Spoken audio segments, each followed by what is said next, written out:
হালকু, আমার বাড়ি থেকে কিন্তু অন্য জায়গায় বিয়ের কথা বলছে। তুই বিড়ি খাওয়া বাদ দিয়ে একটা চাকরি খুঁজে নে, না হলে আমাকে অন্য ভাতারের লাউড়া চুষতে হবে। তুমি টেনশন করো না ডার্লিং, আমি নিশ্চয়ই একটা চাকরি খুঁজে নেব, আমাকে সময় দাও।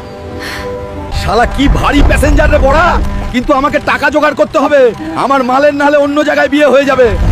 আরে শালা হালকা, পায়ে মেহেন্দি লাগানো আছে নাকি? এত আস্তে কাজ করলে 1 টাকাও পাবি না বোকাচোদা।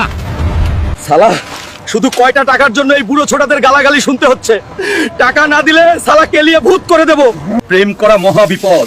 ওই জরিনাকে বিয়ে করার জন্য এখন আমাকে লোকের হাগামুতাও পরিষ্কার করতে হচ্ছে। ছি ছি। ওয়াহ ওয়াহ, পুরো 12,000 টাকা গিয়ে গেছে। এখন জরিনা এলে আমরা পালিয়ে যাব। আবে শালা, হালকা টাকা গুনে আর লাভ নেই, তোর জরিনার তো আজ বিয়ে হয়ে যাচ্ছে। জরিনা, জরিনা, ও জরিনা, তুমি কেন আমার সাথে এরকম করলে?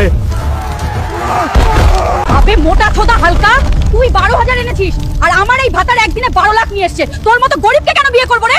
দুঃখ পাস না হালকা, সব মেয়ে এরকম, ওরা টাকা ছাড়া কিছু বোঝে না। চল আমরা ওর প্যান্ডেলের সামনে নাচ করব। মন পোড়ালি পোড়ালি রে সজনী, তোর মতো খানকি আমি জীবনে দেখিনি। মেয়ের ব্লাউজের হুক খোলা, বড় দুধের জ্বালাই ফাঁসলো বড় লোকের পোলা।